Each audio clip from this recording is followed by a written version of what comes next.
Cristina Fernández de Kirchner. ¡Vamos! Fuerte el aplauso, señoras y señores. Momento histórico. ¿Cómo estás? Qué gusto Bien. verte. Bienvenida. Qué gusto verte. Gracias. Todo el mundo me pregunta, ¿por qué Enduro de Omar, Cristina? Bueno, en ¿Por qué Enduro de Omar? Te voy a contar algo. Yo los miro todas las noches. Por lo menos la primera. verdad? Sí, en serio. Cuando llego, agarro tarde al gato porque llego trabajar. tarde, llego de trabajar. Así que a ustedes hasta la primera media hora, hasta las 10:30, los veo. Yo sí me acuesto temprano. Estaba mirando ese video que armaron. Ay, Pablo, qué jóvenes que éramos, por Dios. Ay, por Dios. Vos estás impecable. No, Igual. gracias. Gracias por el piropo, pero el paso del tiempo es para todos y para todas. Tremendo. Bueno, está el país esperando. Un montón de cosas. Vos sabés que es la primera vez que vengo acá Yo sé. a los estudios de Sí, C5N. sí. Y debe ser 6 años que no piso un set de televisión. Es curioso, ¿no? Porque viste que esto de la casta política y todo lo demás, pero yo debo ser la política. Que menos. No, me gana Máximo Kirchner. Es verdad, nunca. Él me gana, nunca. Acá nunca. Nunca, no. Ni acá ni en ningún set de televisión, pero como digo yo. O sea que se puede hacer política sin estar en la televisión todo el día. Y me pareciera que sí, porque hacer política en los sets de televisión es lo más fácil que hay. En tribunales y en los sets de televisión hacer política es lo más fácil que hay. El tema es cuando llegas al gobierno. Hoy, ¿dónde se hace más política? ¿En tribunales? Y en tribunales y en los sets de televisión, que son lo que arma el dispositivo que después finalmente termina en los tribunales. Pero la verdad que es esa, ¿no? No debería ser así. Por lo menos la política no fue así hasta el 2015, ¿no? A partir del 2015, a partir de diciembre del 2015-2016, ya había habido atisbos de una judicialización creciente de la política y de la gestión de gobierno, fundamentalmente de la política, y que luego se acentuó, obviamente, con lo que ya todos conocemos y que en estos días ha tenido, bueno, algo que ya es inocultable y que está a la vista de todo el mundo, ¿no? El Poder Judicial, el Partido Judicial. No todo, es injusto decir todo el Poder Judicial, pero sí... Hay buenos jueces. Como en todas partes, y buenas juezas, y buenos empleados, y buenos fiscales, y buenas fiscalas, sin lugar a dudas, pero la verdad que el dispositivo de poder del Poder Judicial, empezando por la Corte y siguiendo por lugares muy puntuales del sistema federal, se ha convertido en un dispositivo de persecución política y fundamentalmente de debilitamiento del peronismo, asociado obviamente con el partido Juntos por el Cambio, ¿no? Que además se vio claramente cuando pasó lo del agua escondido. A ver. Fue impactante, ¿no? No pasó nada que no supiéramos, pero lo vimos. Y pero eso es como, viste, como esto de la infidelidad, ¿no? Alguien puede sospechar de otro, alguien puede sospechar de otro, pero a lo mejor sabe absolutamente, pero una cosa es verlo y otra cosa es suponerlo. Y la verdad que fue... ¿Te parece que tuvo el impacto o el correlato de lo que tenía que pasar luego No, de nada. conocer? No, nada, porque tuvo un correlato en determinados sectores de la sociedad. Por ejemplo, los alumnos de la Facultad de Derecho no fueron a la cátedra de Ercolini. ¿Ves? Eso es un castigo social. Bueno, hay un pero funcionario... no hay un castigo hay un castigo social, pero no hay un castigo institucional. A ver, el juez que me procesó en el tema de vialidad, que metió preso a los dueños de este canal, armando facturas truchas para ocultar las dádivas después de haber viajado con los jefes de Clarín. Bueno, me parece que si alguien pensaba que el lawfare era una construcción jurídica o una construcción mediática o partidaria, bueno, me parece que la foto del agua escondido es una foto muy brutal, muy brutal. Hubo un funcionario de la Ciudad de Buenos Aires Así es. que se fue. Que se fue. Pero en la justicia están todos. Pero en la justicia están todos, el Consejo de la Magistratura no mueve nada, y yo creo que quedó evidenciado, ¿no? Y luego con lo de la Corte, yo creo que lo que está sucediendo en la Comisión de Juicio Político de la Cámara de Diputados es muy grave. A ver... lo que se está descubriendo. Pero vos fíjate, Pablo, hace pocos días no un funcionario vinculado, no sé, con el oficialismo, con el gobierno, al contrario, el que fue administrador de la Corte. Años, toda la gestión de Lorenzetti, al quien nadie puede creer que es simpatizante mío o nuestro, ¿no? Bueno, esta persona dice que el juez Rosati pagó con contratos a la Cámara de Casación, concretamente al juez Barroetaveña. Pero yo entendí bien, es un ministro de la Corte sobornando camaristas para una causa propia gravísima de enriquecimiento ilícito. Así es. Algo de esto habíamos dicho nosotros el 18 de julio del año pasado en un documento que yo saqué a través también de un video. Pero ahora ya no lo dice Cristina Fernández de Kirchner, ahora lo dice un funcionario de la Corte. En la Cámara de Diputados. En la Cámara de Diputados. Y creo que también lo declaró en el Poder Judicial, ¿no? Vos fíjate que hoy, para disimular, es más, para disimular creo que ayer u hoy, le dieron también un contrato a la camarista Ana María Figueroa, pero en realidad el mismo día que ingresa el expediente de Rosati Barroetaveña, que es además el jefe de la lista Bordeaux, ¿no? Es el que ganó las elecciones y está en la Cámara de Casación. Bueno, esto es en cualquier otro país del mundo, esto sería de una magnitud solamente la protección de los medios hegemónicos de comunicación, ¿no? Pero ahora con la suspensión de las dos elecciones, eso tomó... La gente me parece que entendió que acá estaba pasando algo muy grave por primera vez, que la Corte de verdad está tomando atribuciones que no tiene constitucionalmente que tomar, y mucha gente se asustó. Asusta esto. Y por supuesto, porque esta ya no es una cuestión solamente de persecución a una dirigente política o de prejuicio al partido político, el peronismo concretamente. Creo que yo toda la vida dije que no venían por mí, que venían por el peronismo. Pero me parece que además vienen por el sistema democrático, porque en definitiva una Corte que se ha constituido en una camarilla de 3 personas, de las cuales 2 fueron designadas por decreto y aceptaron por quien fue el anterior presidente de la República, y se comportan de esta manera, la verdad que debería preocupar a todos, ¿no? Y que tiene que ver también con la vida cotidiana, porque fueron también el mismo partido judicial el que estableció las famosas importaciones que se llevaron casi 3.000 millones de dólares, el que tiene a resolver el tema de declarar un servicio público, el Internet y la telefonía celular, de manera tal de que los precios que pagan los consumidores sean accesibles. En fin, impacta en la vida cotidiana e impacta en el sistema democrático. No es bueno para ningún partido político, en definitiva, aún para aquel que se supone beneficiado, ¿no? Y que puede manejar eso. Hoy beneficiado, mañana quién sabe. Y mañana no se sabe. E igualmente me parece que deteriora el sistema democrático. No es bueno cuando se deteriora el sistema democrático. Y la gente, imagino, se debe estar preguntando qué se puede hacer. ¿Qué se puede hacer? Yo creo que hay instrumentos legales.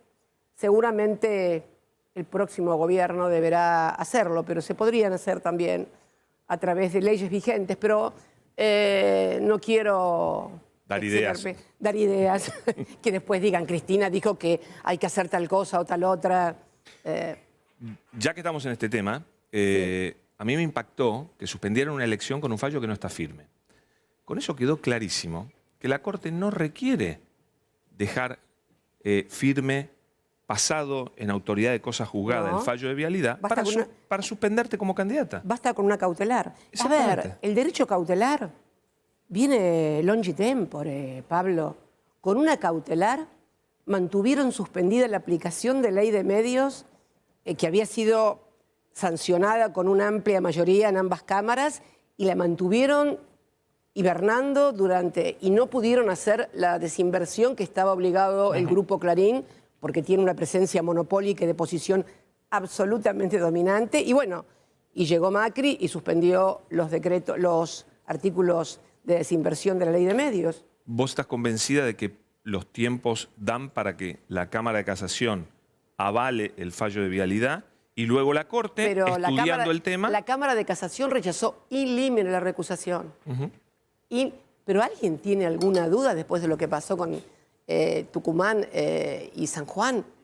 72 horas antes de que empezara la veda electoral suspenden 2 elecciones, después de un fin de semana anterior, donde había habido elecciones en provincias argentinas, en 3 provincias, y habían sido objetivamente muy desfavorables los resultados para Juntos por el Cambio.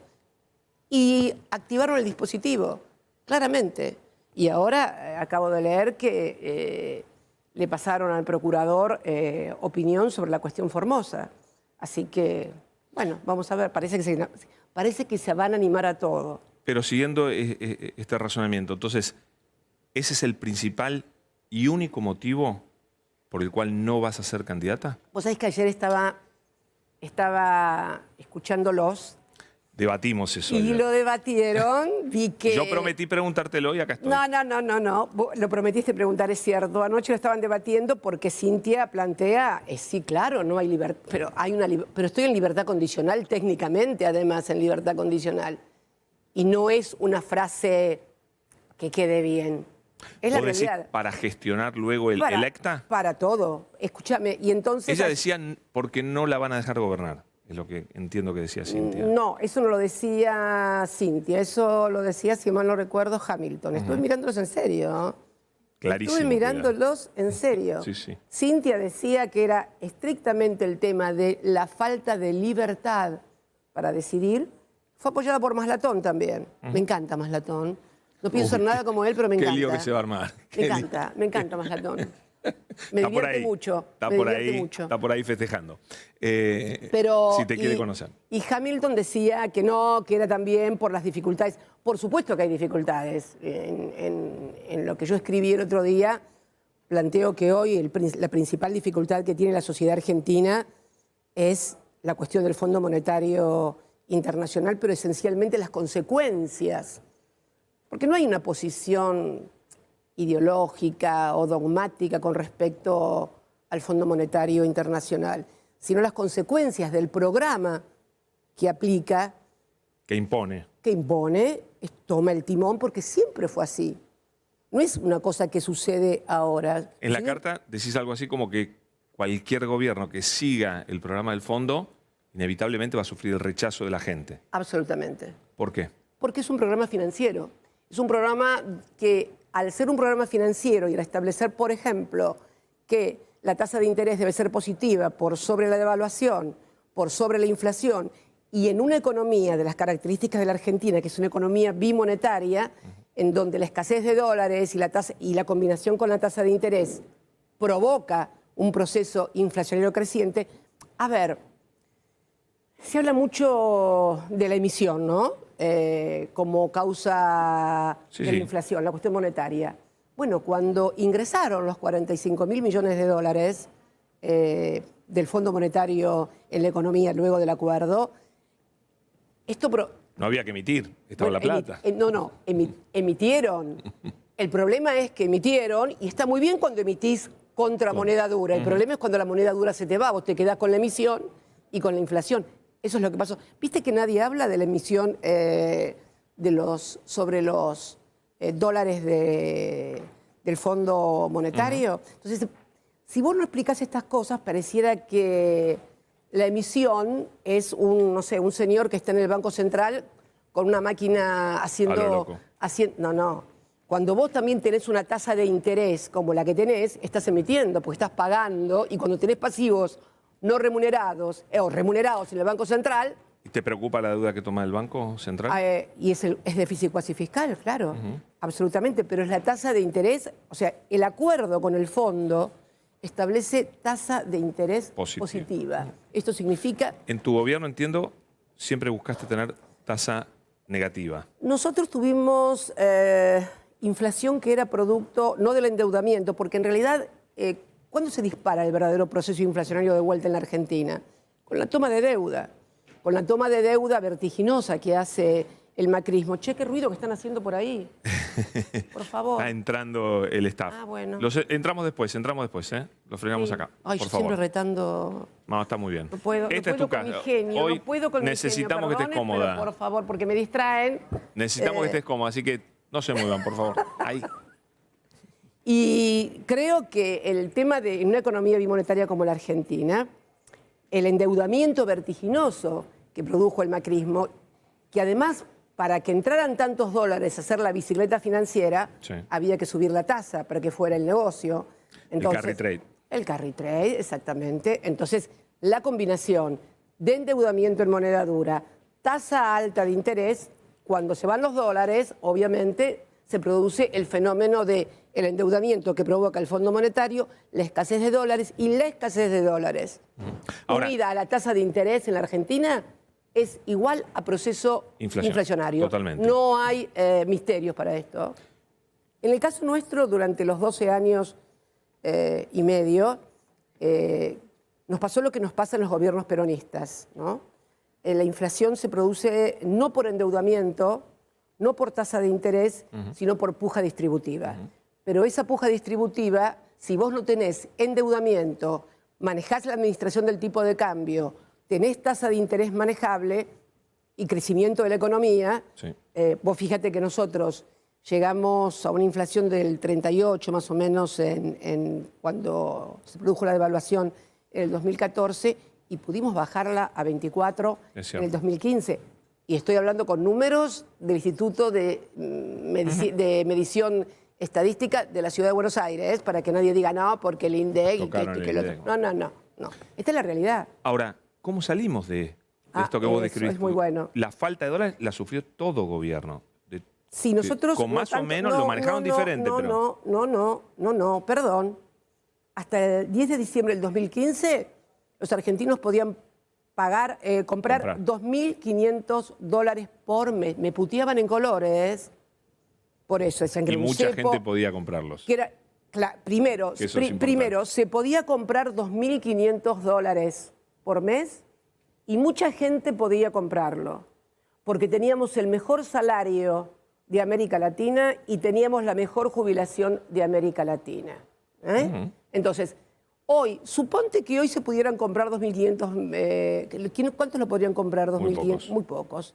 Entonces, creo que hay que saber diferenciar los distintos problemas que tiene la economía. Fundamentalmente el carácter de economía, vos sabés que lo vengo diciendo hace mucho tiempo, el tema de la economía bimonetaria. Mirá, estaba leyendo unas declaraciones de Han, el economista coreano. Es muy que estuvo. interesante. Vos sabés que me lo perdí porque Guado me había invitado a una reunión con él y no pude coordinar mi agenda y después el sábado por la mañana él se iba y yo no podía, pero hoy leía que, por ejemplo, en Corea del Sur durante muchos años no se podía viajar al exterior.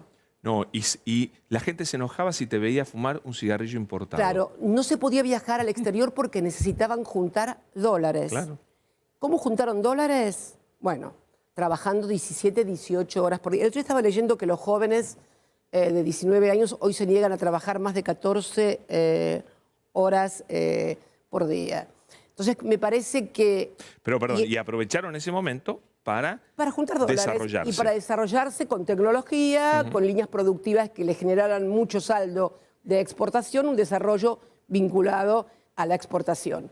Vos fíjate que Brasil, no te vayas a Corea, en Brasil hasta el año 21 no se podía tener plazos fijos en dólares.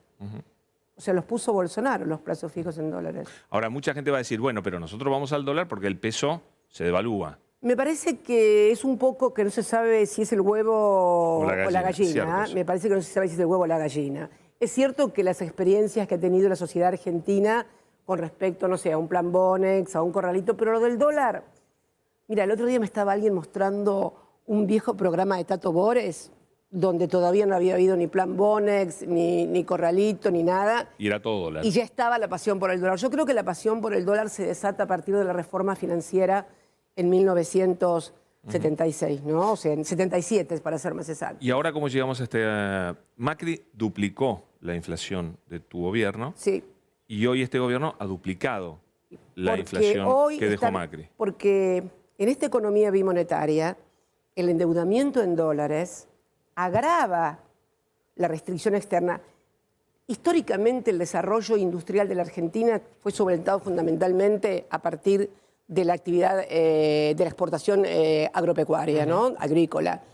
Entonces, siempre había los famosos stop and go porque se acababan los dólares o había algún problema de una sequía o algún precio internacional que variaba y entonces le faltaban los dólares al Estado para que la industria pudiera importar los insumos y los bienes de capital intermedios para poder seguir con la actividad. Ahora, esto que se conoció como restricción externa y que estuvo mucho tiempo, se agravó muchísimo más a partir de esto de la economía bimonetaria. ¿Qué es? Bueno, vos vas por la calle y los precios de los inmuebles son en dólares. Esto pasa únicamente en la Argentina, que el precio de los inmuebles sea en dólares. Vos vas al barrio más cheto de Río de Janeiro, en Tijuca, y los precios de los mejores inmuebles son en reales. Y vas a Chile y son en pesos chilenos. Entonces, sí, una parte de la intermediación, en este caso inmobiliaria o de grandes sumas, se hace en dólares. Si además la gente quiere ahorrar en dólares, si además la industria necesita dólares para poder producir y si además necesitas dólares para pagar la deuda, los dólares no alcanzan. Ahí está los Sergio Massa no alcanzan. haciendo magia. Así es. ¿Cómo ve la gestión y bueno, este año tan difícil, sobre todo por la sequía, ¿no? Mira, yo creo que agarró una papa caliente. Esto me parece que es una verdad de perogrullo. Cualquier argentino puede verlo. Estamos con dificultades. Necesitamos revisar ese acuerdo con el Fondo Monetario Internacional. El año que viene, Pablo, el año que viene Argentina tiene vencimientos por 25.000 millones de dólares. Solamente entre Fondo Monetario, acreedores privados, que fue la deuda que se reestructuró, de las provincias, deuda privada, sin contar deuda de los organismos multilaterales, 25.000 millones de dólares. ¿Ningún gobierno lo va a poder pagar? ¿O sí? Yo lo que creo, y lo vengo diciendo desde hace mucho tiempo, que es necesario un acuerdo. Es necesario un acuerdo sobre cómo desatamos el nudo gordiano. ¿Entre quiénes? Perdón, para que quede claro. Entre todos los partidos políticos que tengan expectativas de gobierno o que tengan representación parlamentaria en la República Argentina, pero no acerca de si planes sí o planes no, si reforma laboral sí. Porque en esas cosas no nos vamos a poner de acuerdo. ¿En qué hacemos con la economía bimonetaria? ¿Qué hacemos con los dólares que son escasos? ¿Quién se lleva los dólares? Porque además de todo esto tenemos otra pasión argentina, que es la formación de activos en el exterior. ¿Te sentarías con cualquiera a discutir esto? Absolutamente. Mira, con cualquier dirigente político me refiero. Con cualquier dirigente político. Esto de cómo hacemos con los dólares, para pagar la deuda, para que la industria no sufra la falta de dólares, ¿cómo hacemos? ¿Tenés claro entonces que con el litio, Vaca Muerta, la exportación agrícola, tampoco nos va a alcanzar? Bueno, pero sí. ¿sabés lo que pasa? Que primero, poner toda la expectativa en los precios de los commodities no es bueno. Son precios de carácter internacional, por lo tanto no te aseguran un flujo permanente y constante. Vaca muerta, petróleo. Hoy, en la guerra entre Rusia y Ucrania, fantástico. Pero el petróleo en el mundo estuvo a $9 el barril, sí. Año 98. Néstor era gobernador de la provincia de Santa Cruz y pudimos pagar los sueldos porque teníamos fondos ahorrados en el exterior porque las regalías se nos habían ido al quinto subsuelo. Estuvo $9 el barril del petróleo en el año 98. Te puede bajar el precio de la soja, del trigo. Me parece que además apostar en un país a una economía primarizada, a la exportación de commodities, me parece que tenemos que ir por otro lado. Me parece que tenemos que ir por el lado de definir un desarrollo industrial que nos permita exportar tecnología, valor agregado, porque esto significa además salarios bien remunerados. El sector agrícola no genera muchos puestos de trabajo y tampoco no son de los mejor remunerados tampoco. Hoy hay un problema serio de ingresos en todos los sectores. Absolutamente. ¿No? Vos lo decís en la carta, gente que gana en blanco, que ve que su salario no le alcanza. Es que la inflación genera una transferencia de recursos de toda la sociedad a los sectores más concentrados de la economía. ¿A ellos les conviene la inflación? Ellos no pierden. Los márgenes de ganancias que tienen hoy determinadas empresas alimenticias, bebidas, calzado, vestimenta, son niveles muy importantes de márgenes, ¿no? Cristina, en Y además, esto impacta porque también al estar el salario tan bajo, la rentabilidad aumenta, se convierte en una rentabilidad extraordinaria. Y lo peor de todo es que esto finalmente no solamente impacta en la gente porque no tiene buen salario, sino que ese excedente, el sector empresarial, lo utiliza para ir a cambiarlo por dólares. Sí. No digo que esté mal porque a lo mejor si yo fuera empresaria y me dedicara únicamente a la mía y no tuviera una vocación política o social, haría exactamente lo mismo. Se van a desmayar. Pero, Se van a desmayar. No, pero el problema es ese, porque además es tal el excedente que tienen que necesariamente se dan vuelta y entonces te activan sobre los dólares financieros, sobre los dólares del central, haciendo negocios también. Porque vos vas a comprar hoy una cosa importada y te dan el precio y vos haces el cálculo, ese señor lo trajo a precio del Banco Central, pero me lo está cobrando a precio del Blue o a precio de contado con liqui o MEP.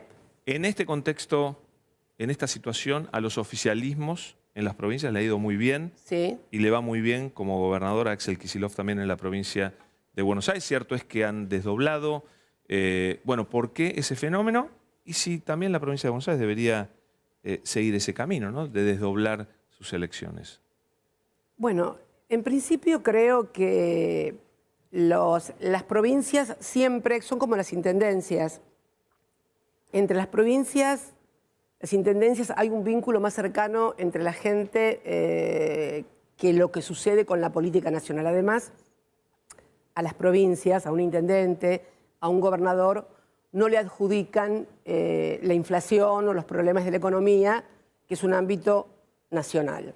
Ahora, si vos me decís que esto significa, estamos ante un momento difícil, pero creo que en estas elecciones van a ser unas elecciones totalmente atípicas también. Es una elección de tercios.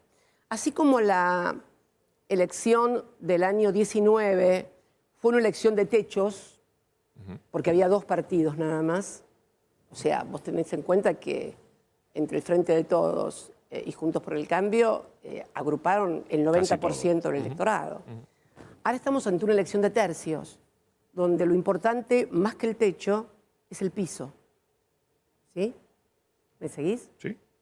¿Quién tiene el piso más interesante? Bueno, porque precisamente al ser tercios, lo importante es entrar al balotaje. Claro. Entonces me parece que es una elección totalmente diferente a la elección del 19. Y es una elección que también hay un tercio. También tenemos que entender por qué hay un tercio y por qué no hubo un tercio en el 19. ¿Qué es este? El tercio nuevo es Milei, claro, ¿cierto? Obviamente. Bueno, pero ¿qué es fundamentalmente? Pues allá más, yo creo que es bronca. No hablemos, exactamente, no hablemos con nombre y apellido porque si no uno tiene tendencia a adjetivar o a decir. Hablemos de tercios. En el 19 la gente tenía la memoria de lo que había pasado hasta el 2015, de cómo había vivido y lo que habían sido los 4 años de gobierno macrista. Entonces, cuando decimos volvimos mejores. Había una esperanza. Era la propuesta, que era volver mejores, era hacerlo, que todo lo que había sido bueno hasta el 2015 lo íbamos a continuar y lo que había estado mal no se iba a hacer. Y por eso, entre los dos partidos, fundamentalmente se agrupó el 90%, con una diferencia. El Frente de Todos obtiene una diferencia de 15 puntos, Pablo, en las PASO. 15 puntos. 15 puntos. Después, entre las PASO, bueno, hubo, digamos, un cambio en la conducción de campaña y perdimos puntos y diputados. ¿En la conducción de cuál campaña? De la campaña nuestra del Frente de Todos. Nosotros en la campaña hasta las PASO la desarrollábamos, nos reuníamos semanalmente o cada 2 veces a la semana en el Instituto Patria. Bueno, después hubo un cambio, o sea, comenzaron a tallar otras voces, otras. Y creo, bueno, fue cuando se dijo que estaba bien el dólar a 63 pesos, por ejemplo. Sí, lo dijo el presidente electo. Así es. Pero bueno, te quiero decir con esto que... Eso fue un error. Había una... Sí, claro. Sí, se lo dije en ese momento, Alberto, porque yo fui 8 años presidenta y te invito a que busques algún registro o algún archivo donde yo hablo sobre el precio del dólar. Bueno. Pero algunos decían que eso ayudaba. Me parece Bueno, que la gente tampoco tuviera una suba del dólar. No se trata de si ayudaba o no ayudaba, se trata de, bueno, en fin, no vamos a ahondar en el tema sobre el pasado que no vale la pena. Pero me refiero que lo importante es saber que estamos en un momento de mucha dificultad, pero creo asimismo que nuestro gobierno, el gobierno del Frente de Todos, fue infinitamente mejor de lo que hubiera sido el gobierno reelecto de Macri. Este gobierno. Pero no tengo...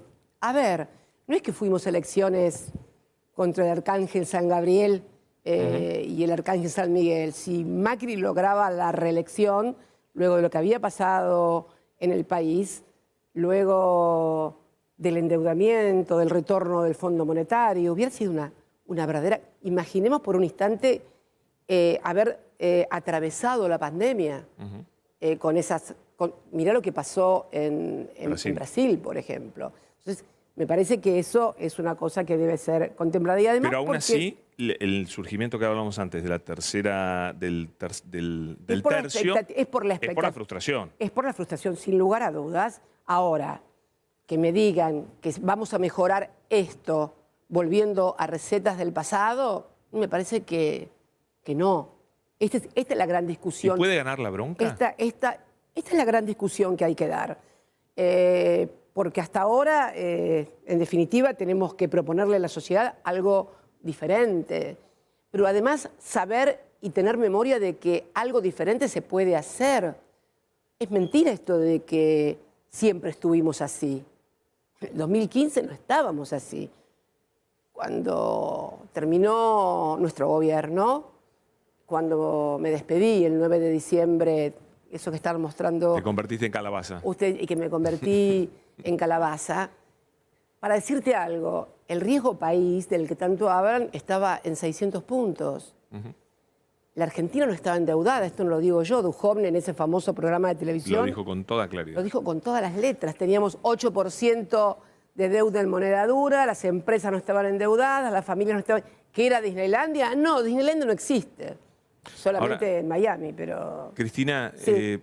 Me gustaría que la gente no quiere creerte que no vas a ser candidata. No es que no te crea, no quiere creerte que no vas a ser candidata. ¿Lo podés decir con toda claridad y contundencia? ¿Cómo que no quiere creer?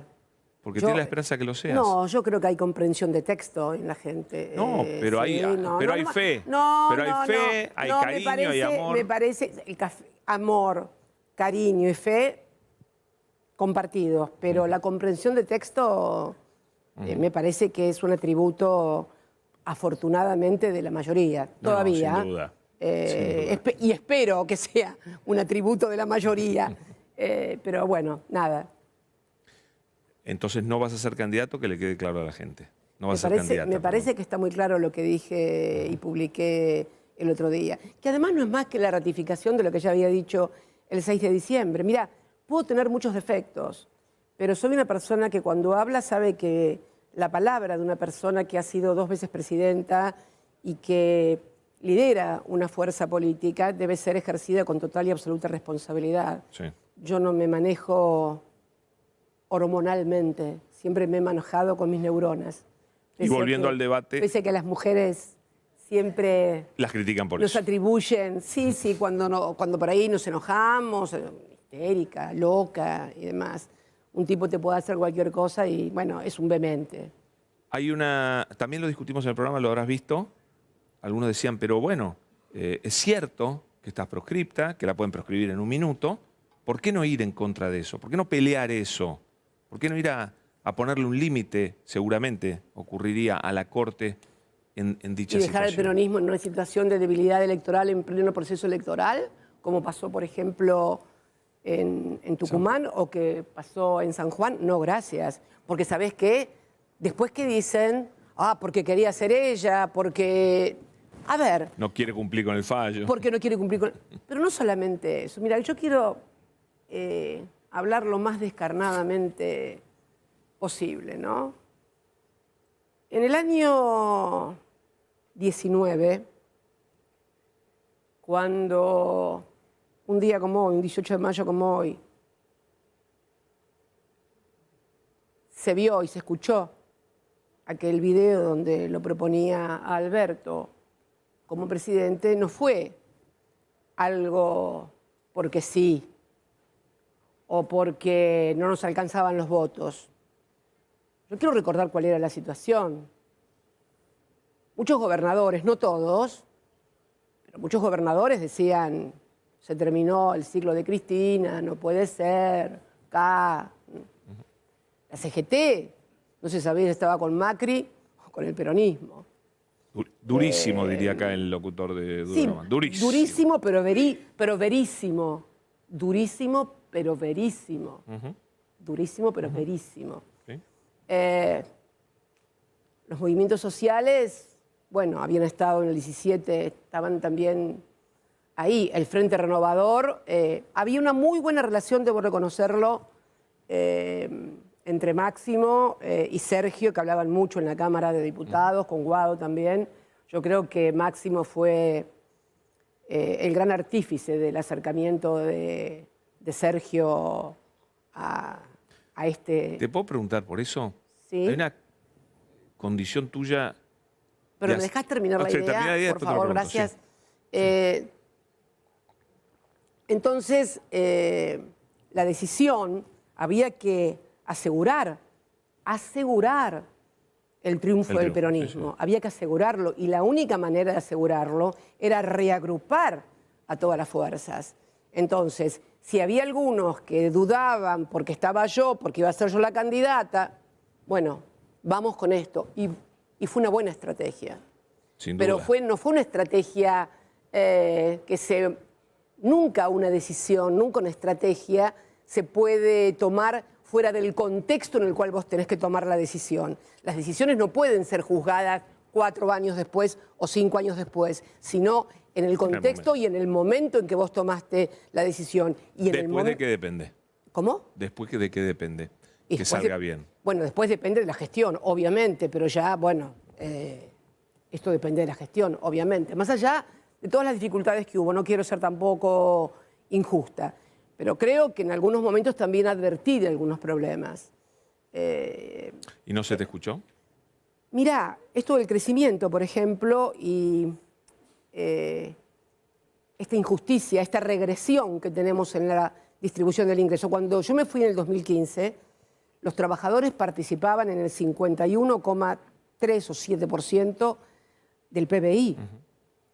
Porque viste que todo el mundo dice, no, porque el gobierno de Néstor fue mejor que el de ella, que el otro. El gobierno de Néstor fue extraordinario, fue la base, fue el tipo que reestructuró la deuda, el default de deuda externa soberana más importante en la historia, con la mayor quita de capital y de intereses, le pagó al fondo, comenzó con las paritarias, recuperó el salario, pero en realidad la participación de los trabajadores en el salario se da en todo su esplendor en mi segundo gobierno.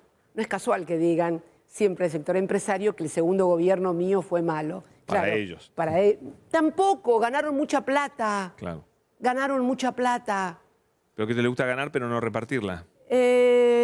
Sí, pero finalmente eso no es sustentable, no por lo menos en la Argentina, porque este es el otro problema que tenemos. A ver, están prometiendo que les van a sacar los derechos, que van a tener que trabajar 24 horas por día, que no.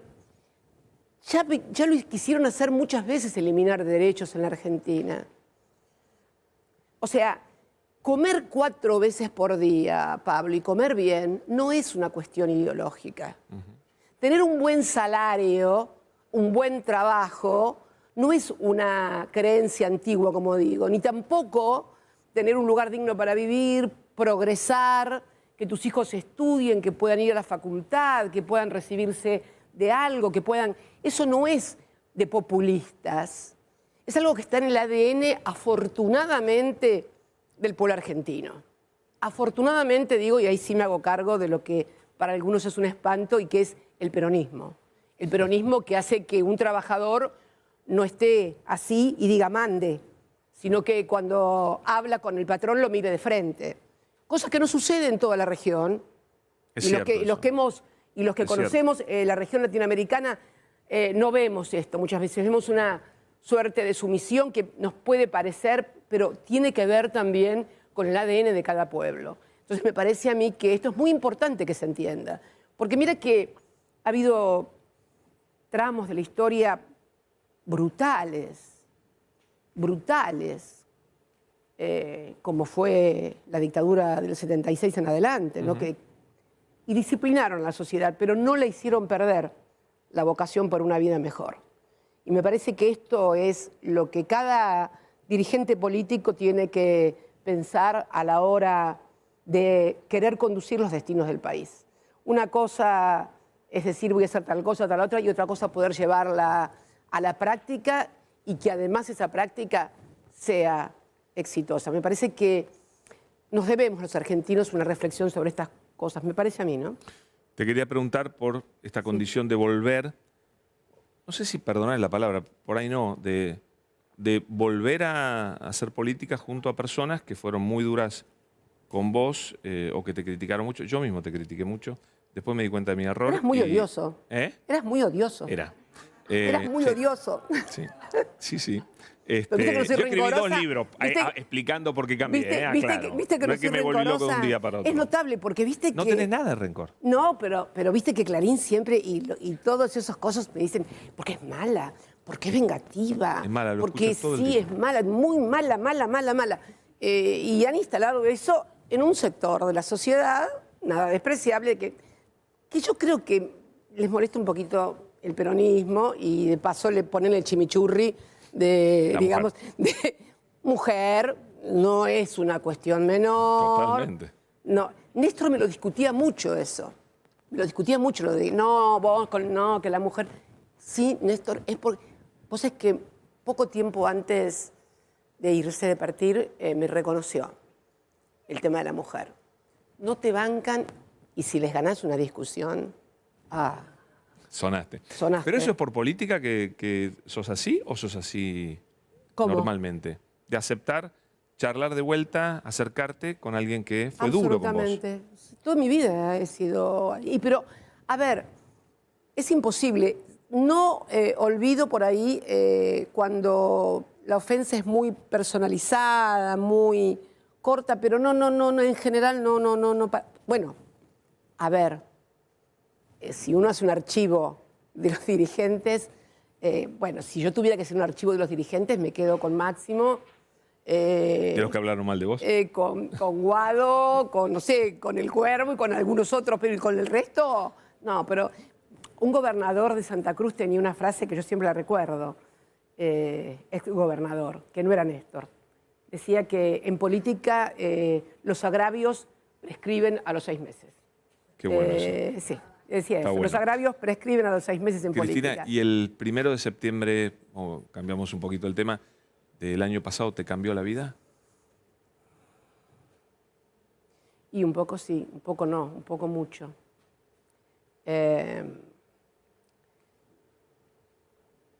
Es fuerte eso. Y vos sabés que, por suerte, Pablo, yo no vi cuando... Lo vi después hasta el infinito en los canales de televisión, la imagen esa famosa, ¿no? Pero no lo vi. Sí, claro. Me impactó, me cambió medidas de seguridad que antes nunca tomaba. Pero fundamentalmente también lo que más me impactó que yo creí que esa época había sido superada. Yo viví, como todos los argentinos de mi edad y un poco mayores, una etapa donde en la Argentina el enemigo era suprimido. El otro día recibí a un sobreviviente de los fusilamientos de los basurales de José León Suárez. Esto viene del fondo de la historia, creo que arrancó con Dorrego, me parece. Pero en la historia del peronismo, las bombas que pusieron en el 53, los bombardeos en la plaza, los fusilamientos del 56, y todo lo que vino después, y que era la supresión del enemigo, pero del enemigo matándolo, Sí. o lo que es peor, torturándolo, desapareciéndolo. Vos sabés que yo estaba absolutamente convencida, si alguien me preguntaba, Que eso era imposible que te pasara. que eso era imposible y que había perecido con el plebiscito del 30 de octubre, el triunfo del alfonsinismo, el triunfo, yo me acuerdo, la Juventud Radical decía somos la vida, somos la paz. A mí me pareció que eso iba a perdurar por todos los tiempos, que no iba a haber otra vez donde alguien quisiera suprimir al otro matándolo. Y eso volvió el 1 de septiembre. Que además fue precedido, ojo, Bueno, yo quiero recordar el alegato del fiscal Luciani de una violencia y una agresividad, que a fue mi juicio, precedido, nunca visto. es que fue precedido por mucha violencia mediática. Primero, fueron años y años de tapas, de agresiones, pero si vos escuchabas... De deshumanización. Absoluta deshumanización. Vos lo escuchabas a Vos uno... no tenés corazón para mucha a uno, gente. claro, Eso es una locura. claro, ¿Creen que no tenés corazón de verdad? claro. Y yo lo escuchaba la otra vez a un miembro de esta Revolución Federal en un programa de televisión donde lo llevaron además. Sí. Donde lo llevaron. Y donde se explayaba.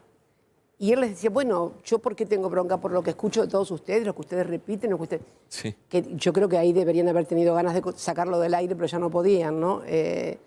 Pero esto fue precedido por años y años de violencia mediática simbólica.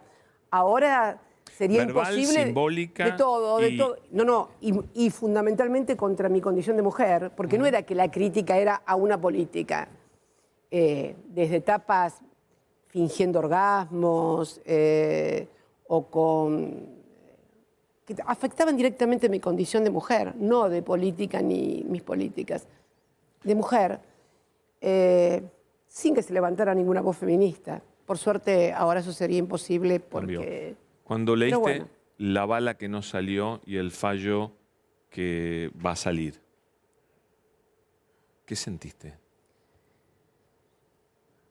También la impunidad, ¿no? De poder decir una cosa así que no pase nada.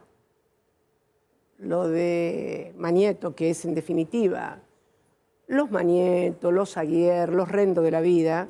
Rendo lo vimos con el sobrino de viaje con Casey, de viaje en Lago Escondido. Es un poco la postal de la Argentina, ¿no? Es una postal que le ha hecho mucho daño a la Argentina y le va a seguir haciendo daño.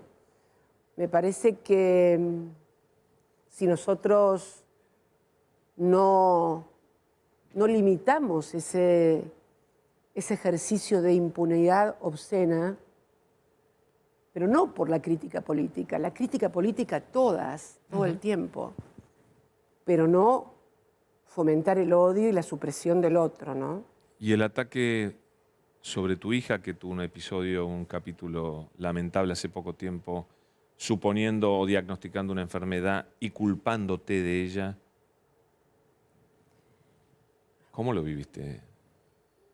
Mira, vos me preguntás en qué me impactó, en qué me influyó el intento de asesinato, porque eso me lo preguntaste. En lo que más me influyó tal vez sea en el temor, a ver, Máximo es grande, es un hombre, no depende de mí, pero mi hija, Florencia, sí depende de mí. Y ella me ha dicho, no pienses en mí, vos hacé lo que tengas que hacer, al contrario. Mi hija es una extraordinaria mujer que está enferma, que tiene una patología, como puede tener cualquier mujer vinculada con, con lo que ya sabemos. No quiero tampoco hablarlo, pero ella sí necesita y me necesita a mí. Y yo siento que mi nieta, Elena, su hija, que tiene un padre maravilloso, porque la verdad que Camilo es un padre extraordinario, presente total, pero yo siento que mi hija sí me necesita y que si a mí me pasara algo, ella sufriría mucho, mucho, mucho. Pero no sufriría solamente, sino que podría agravarse su patología, su enfermedad. Obviamente, el intento de asesinato en ese sentido sí me ha impactado mucho porque, bueno, nadie tiene comprada la vida, Pablo tampoco, ¿no? Nadie. Pero, en definitiva, pensar qué sería si yo no estoy de Florencia, sí es una cosa que me afecta humanamente, sí, claro.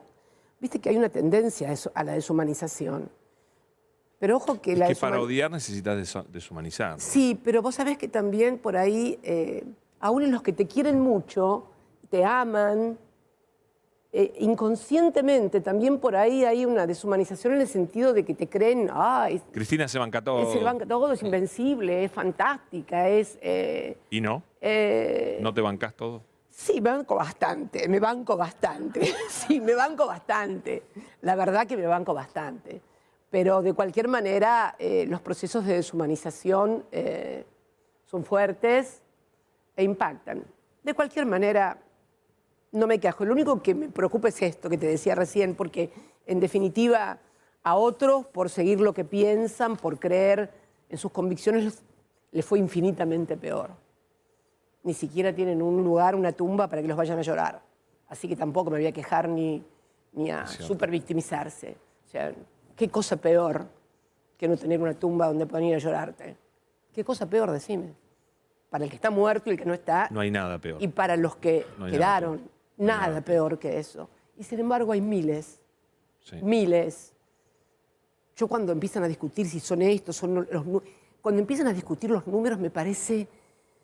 Cuando quieren justificar lo injustificable a partir de la discusión de un número, me parece, pero ¿qué les pasó ¿Qué les pasó en la vida para ser así? ¿Qué les pasó? ¿Qué les pasó? Es una cosa a veces que no puedo sacarme la cabeza muchas veces. ¿Tenías esperanza en la investigación sobre los hechos del 1 de septiembre? Al principio sí, pero la verdad que... ¿Se te pasó No, se me pasó. Se me pasó.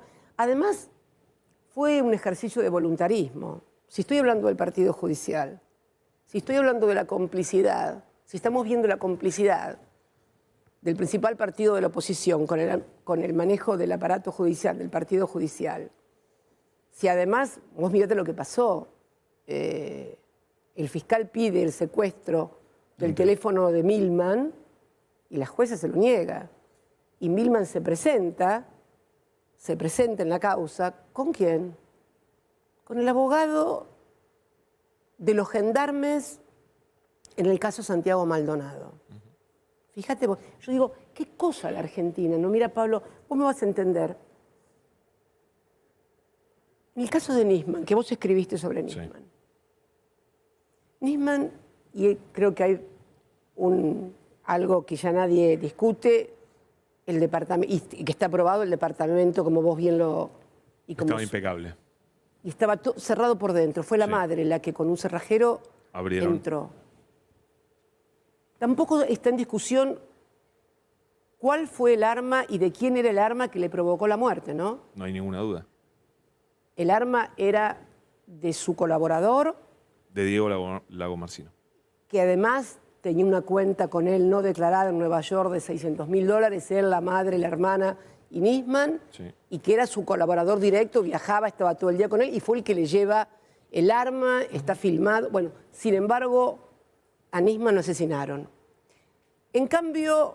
Bueno, dicen que lo asesinaron. Bueno, es una locura. Eso es lo que dice. Eso. Bueno, te digo, el sentido común de los medios de comunicación. Bueno, hay una investigación abierta que no va a ningún lado hace 7 años. Lo asesinaron. Pero a Santiago Maldonado lo persigue un escuadrón de gendarmería por la Patagonia desierta, al mando por control remoto de Nochetti, que era el jefe de gabinete de la ministra de Seguridad, Patricia Bullrich. Enviado especialmente. Enviado especialmente para cortar... Para endurecer la represión a los mapuches. Lo persigue un escuadrón entero de gendarmería al tatuador.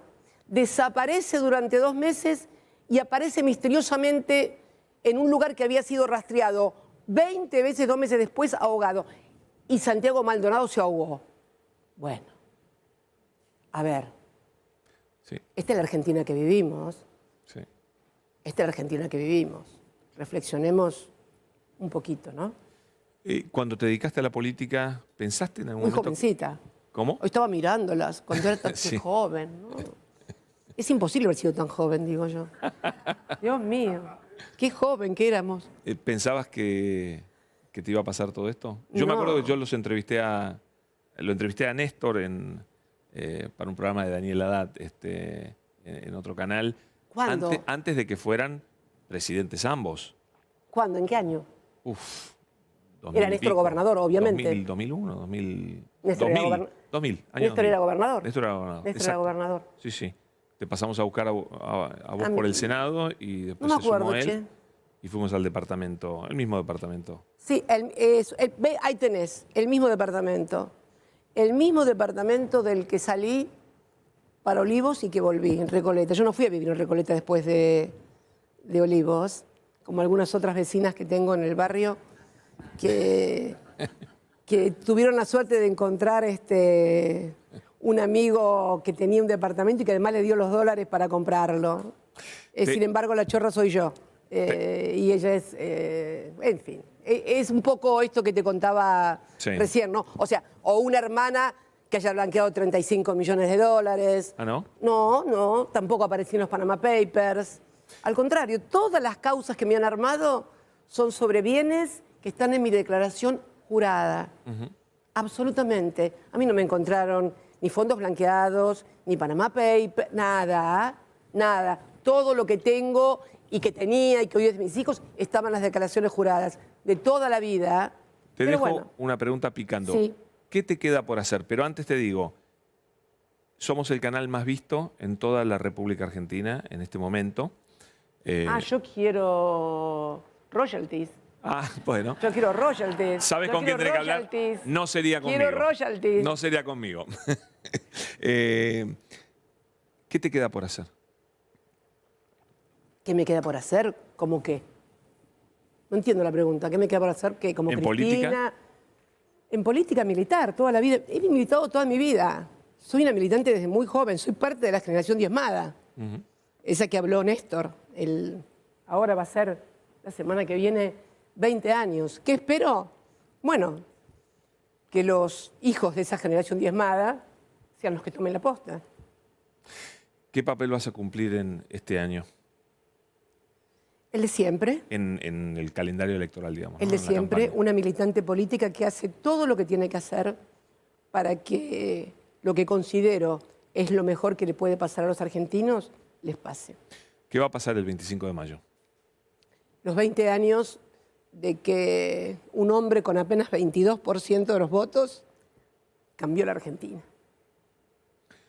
Ahí te van a pedir. ¿Qué cosa? ¿Te emociona el Sí, momento? sí. Sí, porque me remueve mucho.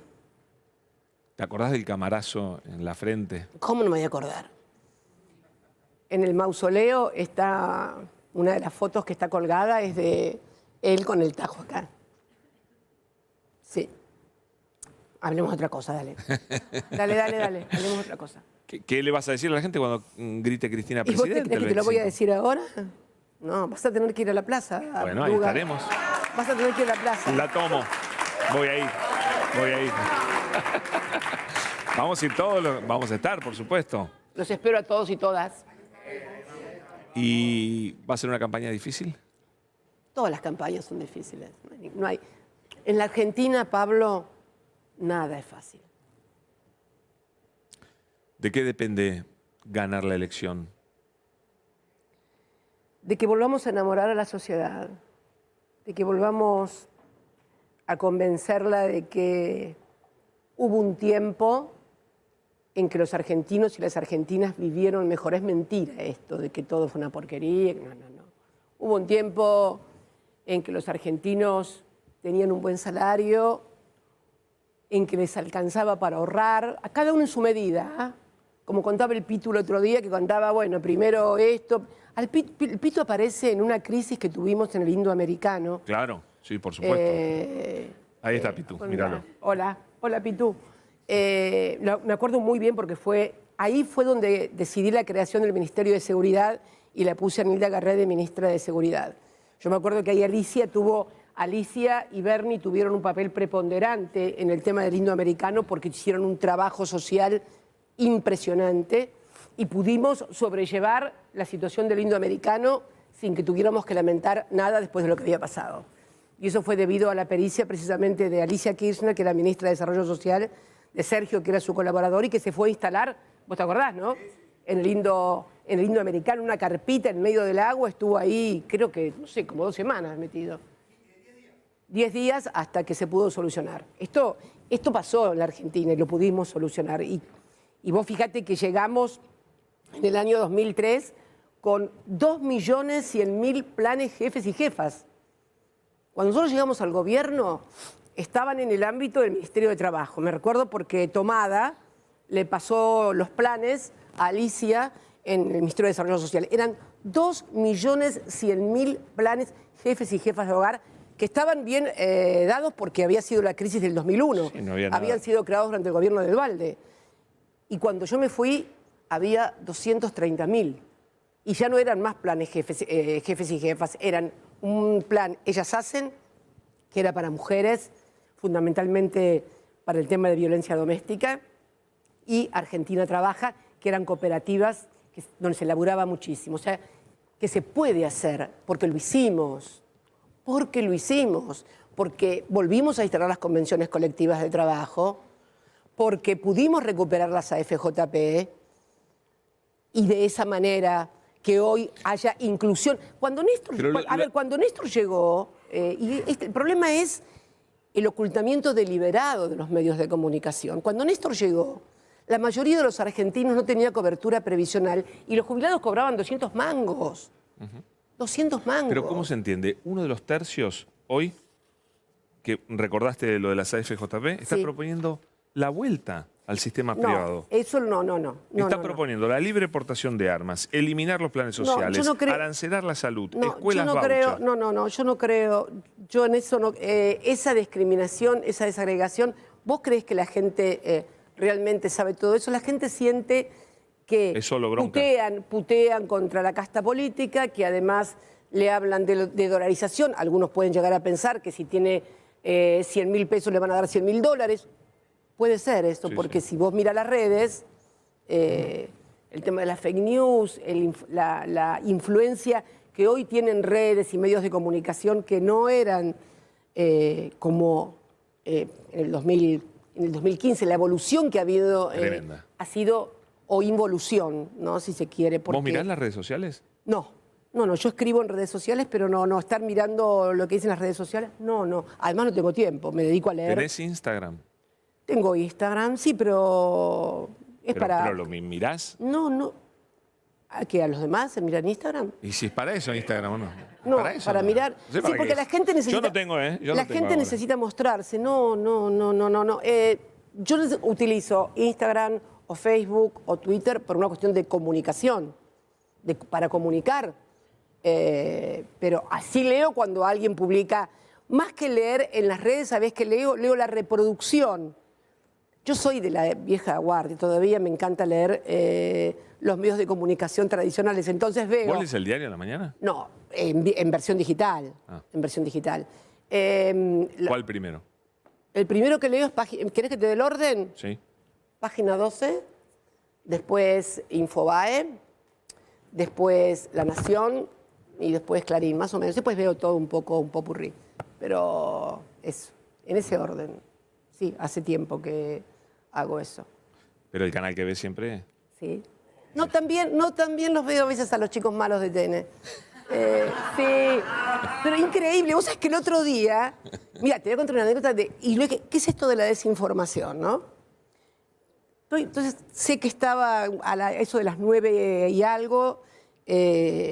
Todos los días suele estar un periodista estrella. Sí, que es el que hace los comentarios económicos de los viernes. No quiero decir nombres. Sí, ya sabemos quién es. Ya sabemos quién es. Bueno, listo.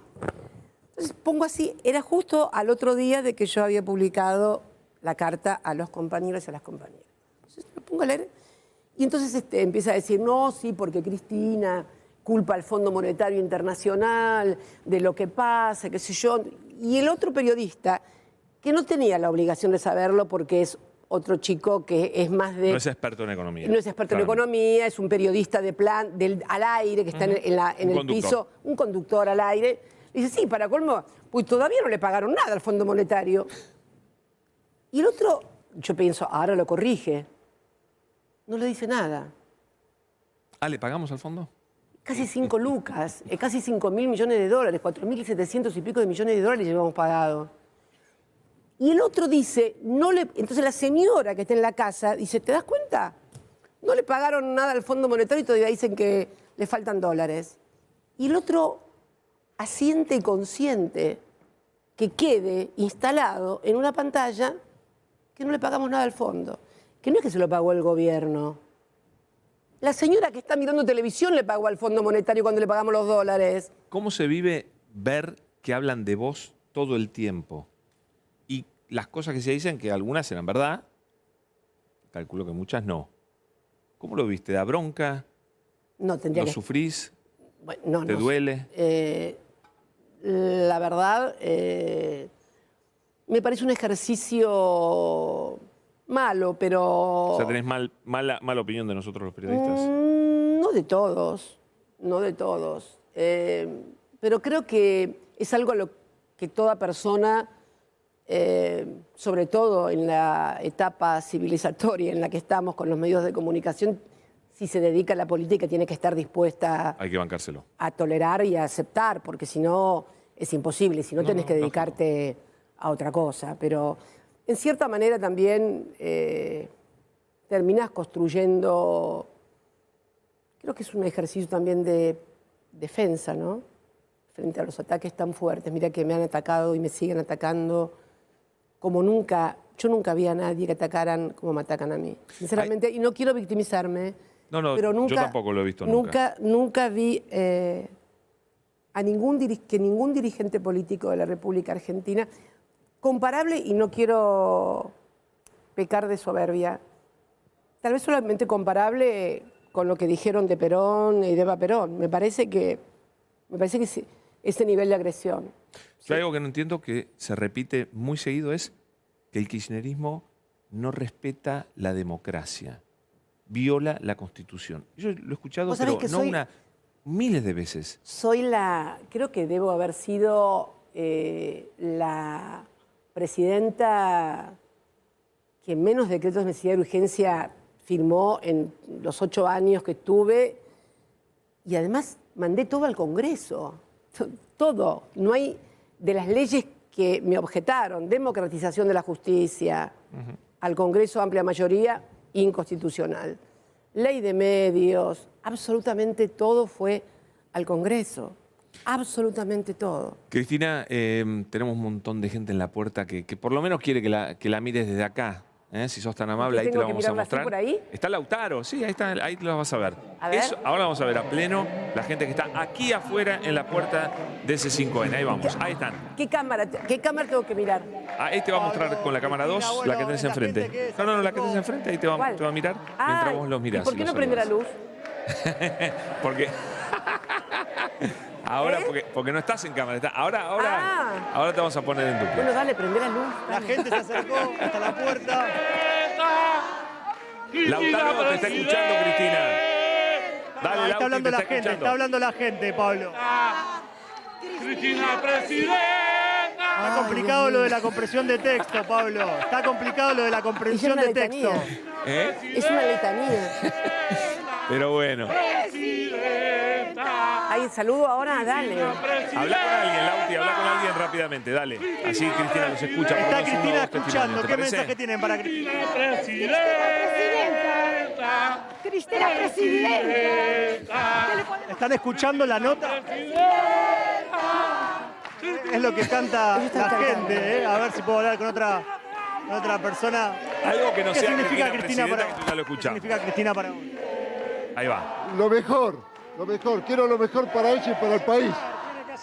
Tiene que aceptar ella o nadie, Tiene que aceptar, no le queda otra. ¿Pero qué significa ella? Más allá de lo que vos quieras, ¿qué significa ella para vos? Te está escuchando. ¿Qué significa ella para vos? Para mí es lo mejor y que se la juegue. Yo me la voy a jugar por ella. Cristina presidente. Bueno, Lauti, gracias, Por la Gracias, paz. gracias. Se repite. Se repite.